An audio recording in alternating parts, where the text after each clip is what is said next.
지금까지 우리는 리스트와 트리, 그리고 maybe 같은 데이터 구조를 살펴봤습니다. 이것들은 데이터를 담는 상자 같은 존재였죠. 상자를 열고 안에 있는 값을 바꾸고 다시 닫는다. 펑터가 하는 일이 바로 이것이었습니다. 그런데 카테고리 1호는 상자뿐만 아니라 과정 자체도 다룰 수 있습니다. 오늘은 그 이야기를 해보겠습니다. 혹시 예전에 다뤘던 클라이슬리 카테고리를 기억하시나요? 함수가 결과값만 반환하는 게 아니라 뭔가 덤을 붙여서 반환하는 세계였습니다.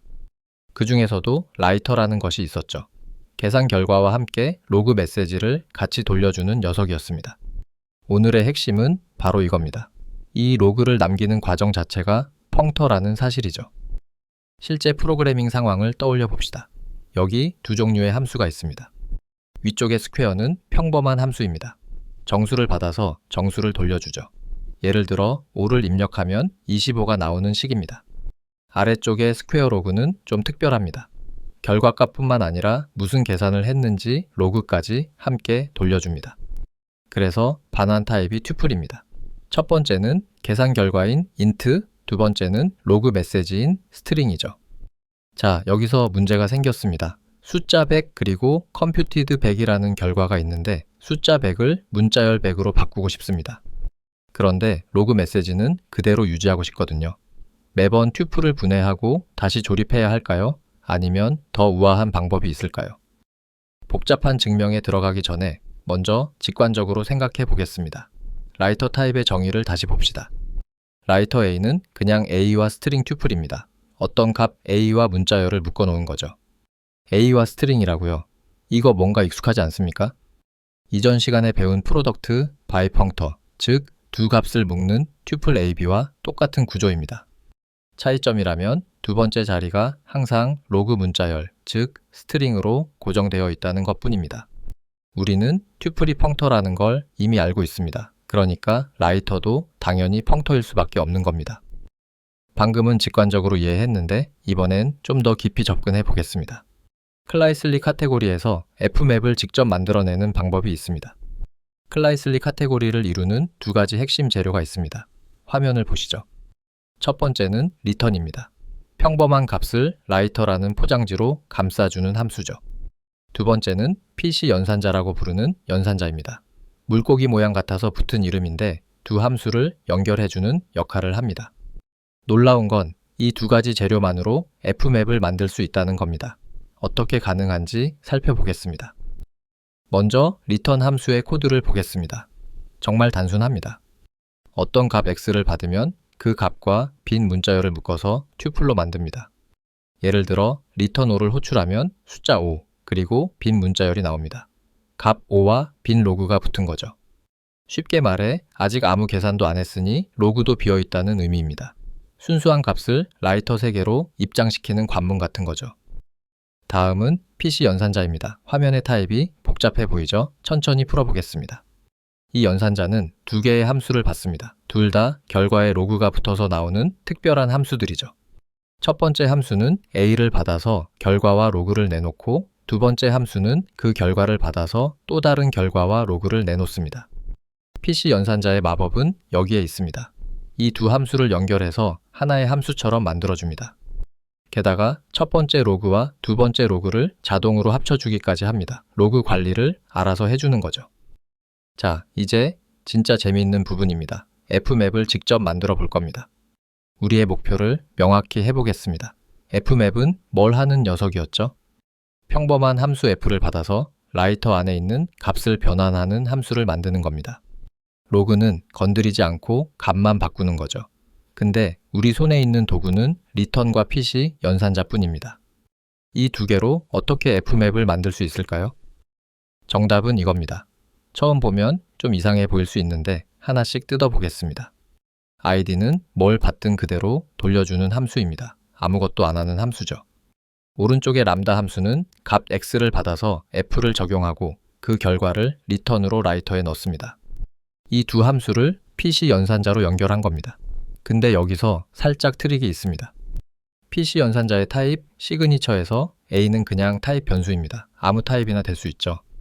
그래서 라이터 A 전체를 하나의 타입으로 보면 아이디도 PC 연산자에 넣을 수 있는 겁니다. 이게 핵심이죠.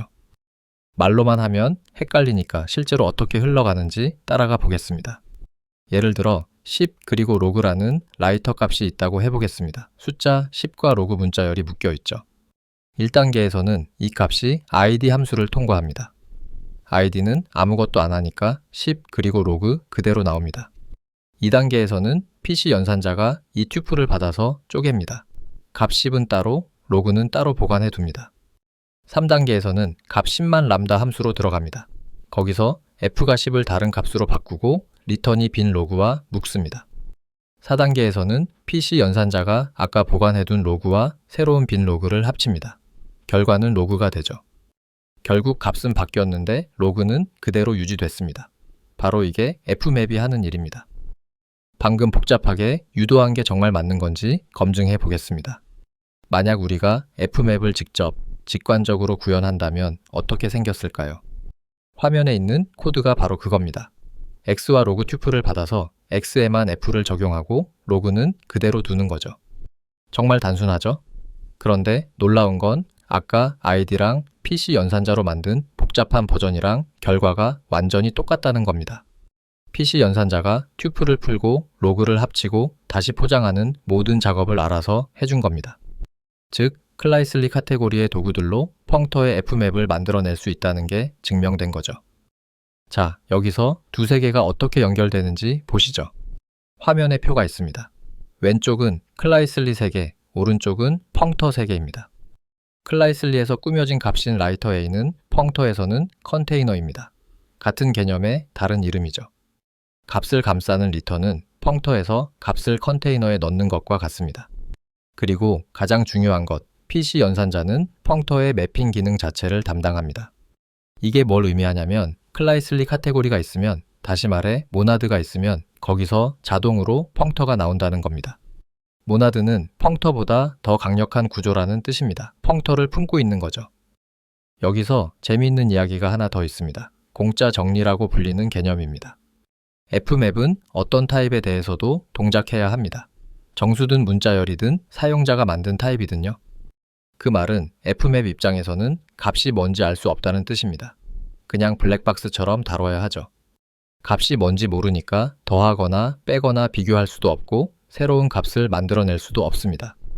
f맵이 할 수 있는 건 오직 하나, 주어진 함수를 그대로 적용하는 것뿐입니다. 그래서 어떻게 구현하든 튜플을 직접 분해하든 PC 연산자를 쓰든 결과는 똑같을 수밖에 없습니다. 오늘 배운 내용을 정리해 보겠습니다. 4가지 핵심이 있습니다. 첫째, 라이터는 펑터입니다.